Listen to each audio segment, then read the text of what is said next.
Welcome back to M Hood Fishing, everybody. We are jumping right into this right away. First thing up, crack and crawl, weightless. There is a slight breeze, but it's not bad. It is coming up on 4 p.m. Sunset is a little after 7 p.m. I don't want to be here until it gets dark. Only going to spend about 30 minutes here at the most. So we want to read this. The first thing we want to do is read it for bass, right? Now imagine I've never been here before, but you know I have. I've been here many times. And when I come to a spot, whether I know it or not, I know what to look for in terms of bass. At this time in the afternoon, bass are most likely going to be in hidey holes, ambush points, and we're looking for a reaction strike. So first off, in this position, we have the sun in my face, which is good, because if we had the sun to my back, low productivity, bass are not typically going to chase a bait into the sun, but we have some clouds, so that is definitely in our favor. And we're looking out ahead of us and we see rocks right here, and then ahead of the rocks we see grass. So it's like a point, right? It absolutely is. But we have multiple ambush points within, and past the first bit of grass point we have other ambush points. We have the wind on my back, so that means when I let this go, the wind carries our momentum through a little more. Would you see that? Ah!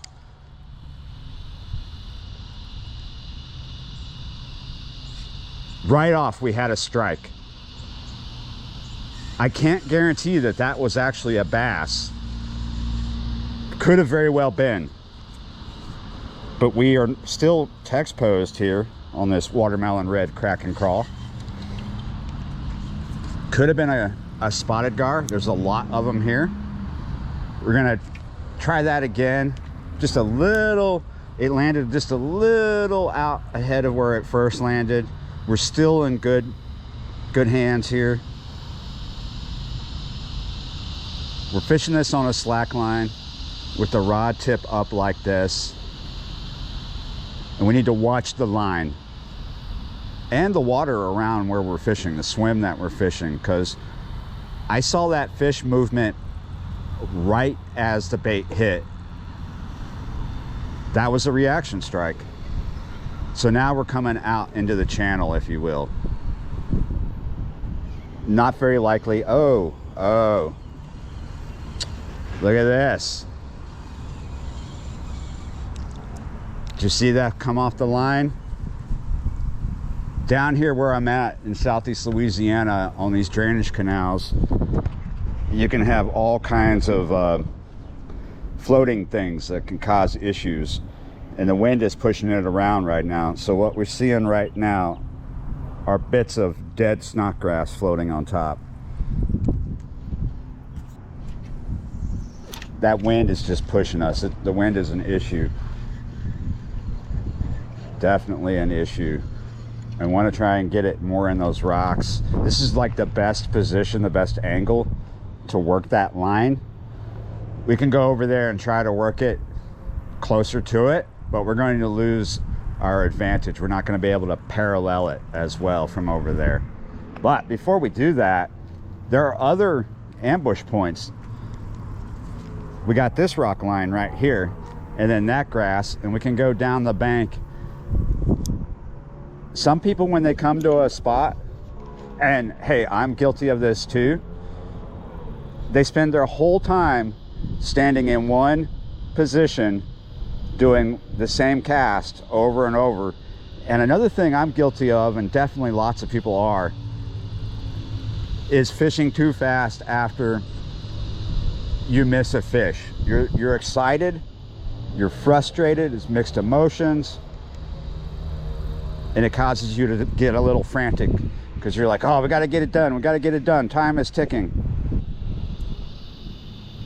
Perhaps the best thing to do in that case is just back off, take a deep breath, move to a different position, and slow down. You got to get away from that area where you just missed that fish and start over. You got to catch yourself. So here we are. This wind is picking up a little bit, but it's still to my back. We just have to, we could switch to a different rig, but I do not like fishing a traditional Texas rig in this area with lead. I always end up bringing the bait back with a toupee of snodgrass. So we're gonna do this. We're gonna come out, we're gonna fish this bait in front of the grass, but we're going to parallel it at a slight angle to where we're just about going to bring the bait up underneath that bit extended out, right? But we want to do it slow. We're hopping like this, we pick it up and then we let it fall. These Kraken crawls have a slow sink ratio, so you can absolutely just stop. You don't have to have this bait moving to get a strike either. It can just sink to the bottom and sit there, and a fish will still take it.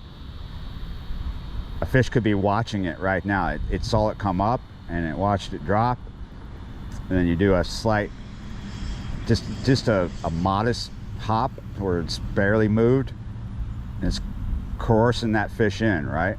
Because we got that bait just about up underneath that point there.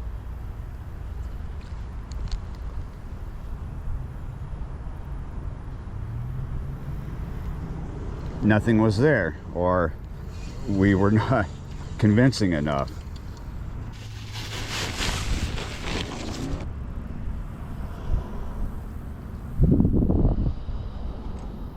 There we go. Yeah, cichlid, usual suspect. Okay, we got a fish here.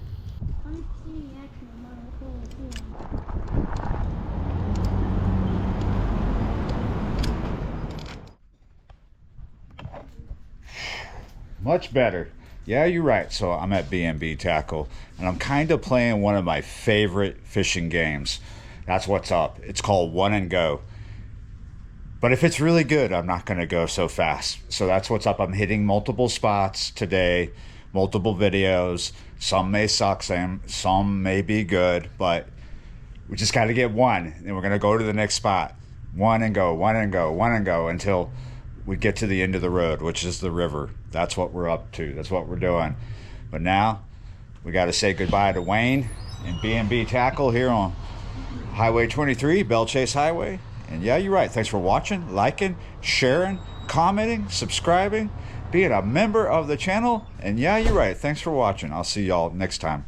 Come on, guys.